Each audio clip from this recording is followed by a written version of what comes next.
Rajim. Bismillahirrahmanirrahim.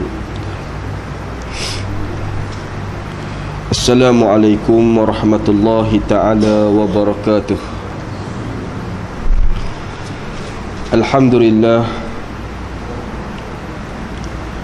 Alhamdulillahi rabbil alamin. Wassalatu wassalamu ala ashrafil anbiya'i wal mursalin wa ala alihi wa sahbihi ajma'in. Asbahna wa asbahal mulku lillahi walhamdulillahi la syarika lah. La ilaha illa huwa wa ilaihin nusyur. Asbahna ala fitratil islam wa kalimatil ikhlas wa ala di nabiyyina Muhammadin sallallahu alaihi wasallam wa ala millati abina Ibrahim hanifan wa ma kana minal musyrikin.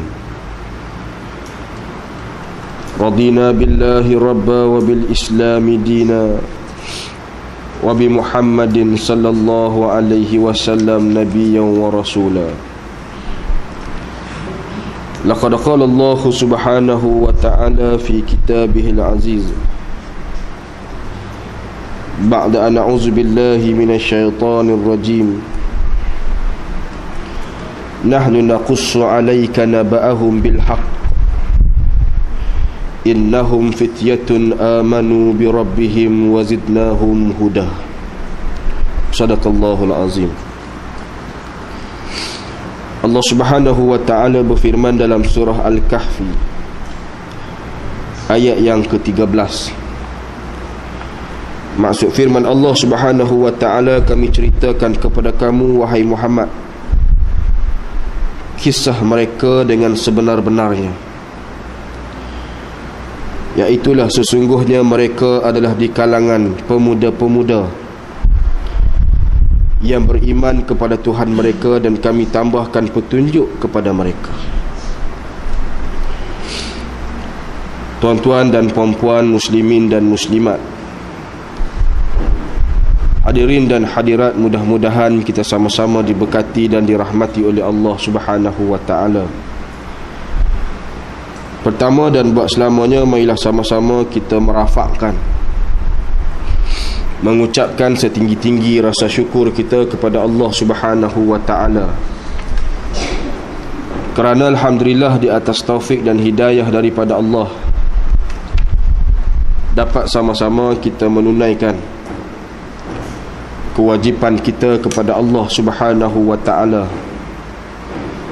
dengan kita melaksanakan segala perintah Allah dan kita berusaha untuk meninggalkan segala larangannya. Dan kita bersyukur kepada Allah subhanahu wa ta'ala kerana sehingga ke saat ini Allah subhanahu wa ta'ala masih lagi menganugerahkan hidayahnya kepada kita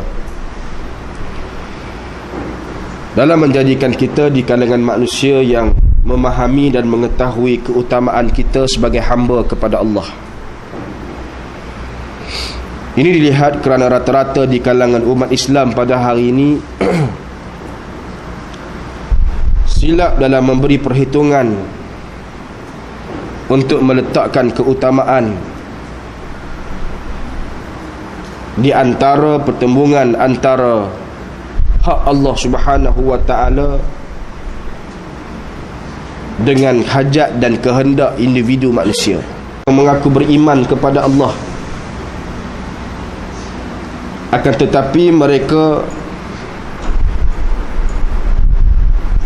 menjadi golongan-golongan yang tidak mengutamakan hak Allah subhanahu wa ta'ala di atas segala-galanya. Maka oleh sebab itu bagi mereka yang beriman kepada Allah subhanahu wa ta'ala, itu perkara yang diingatkan oleh para ulama. Bila kita bertembung antara perkara hak Allah Subhanahu wa ta'ala dengan keinginan manusia yang tidak pernah bertepi, maka sudah pasti kehendak Allah dan hak Allah itu hendaklah kita laksanakan. Mudah-mudahan kita berdoa kepada Allah Subhanahu wa ta'ala agar Allah Subhanahu wa ta'ala menggolongkan kita di kalangan golongan-golongan yang memahami keutamaan dalam kehidupan kita pada hari ini. Tuan-tuan dan puan-puan, muslimin dan muslimat yang dikasihi sekalian, insya-Allah pada pagi yang berbahagia ini saya berhajat untuk meneruskan pengajian kita menggunakan kitab Muqaddimah Aqidatul Islamiyah karangan Tuan Guru Haji Abdul Hadi Awang, yang kalau tuan-tuan masih ingat pada bulan lepas bagaimana pengarang telah meletakkan di antara perkara yang perlu kita memahami dalam persoalan keimanan kepada Allah. Pengarang telah membahaskan tentang persoalan arkanul iman, iaitulah rukun-rukun iman yang telah disebutkan oleh Nabi kita Muhammad sallallahu alaihi wasallam dalam banyak hadis yang telah kita pelajari. Cuma pada pagi ini tuan-tuan sekalian, bila kita meneruskan perbincangan kita tersebut, pengarang telah membawa pengertian untuk kita memahami arkanul iman itu tidak hanyalah terbatas kepada persoalan kita memahami dan kita beriman kepadanya Allah, kepada adanya Allah, kepadanya adanya Rasulullah dan seterusnya. Akan tetapi satu perkara yang perlu kita memahami, bahawasanya tidak cukup bagi orang yang beriman apabila memahami arkanul iman itu dia hanya mengatakan aku beriman pada Allah setakat tu. Tetapi disebutkan hendaklah dia memahami apabila mengatakan dia beriman pada Allah, perlu dia memahami bahawasanya iman kepada Allah itu dia bersifat syumul, syamil.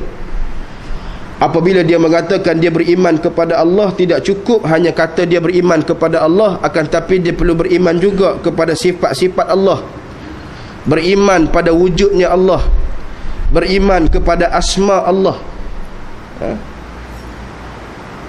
Maka bagi mereka yang beriman pada Allah, keyakinan mereka kepada Allah itu tidak terbatas hanya mereka berkata aku beriman kepada Allah, cukup setakat itu. Tetapi dia perlu memahami dalam penakrifan beriman kepada Allah itu dia merangkumi kesyumulan sifat yang ada pada Allah, merangkumi asma yang ada pada Allah, merangkumi sifat-sifat wajib yang perlu ada pada Allah, juga meyakini dan mengimani bahawasanya segala perintah Allah itu adalah suatu perintah yang perlu dilaksanakan oleh semua manusia. Maka itu yang disebutkan sebagai kesyumulan kita memahami pengertian iman. Begitu juga apabila kita menyebutkan kita beriman kepada Allah Subhanahu wa ta'ala. Allah Subhanahu wa ta'ala berfirman dalam surah Al-A'raf ayat 180. Allah Subhanahu wa ta'ala berfirman walillahil asma'ul husna fad'uhu biha wa zarul ladzina yulhiduna fi asma'ih. Allah Subhanahu wa ta'ala berfirman, Allah mempunyai asma'ul husna yang agung, yang syumul dengan sifatnya, maka bermohonlah kepadanya dengan menyebut nama-nama itu.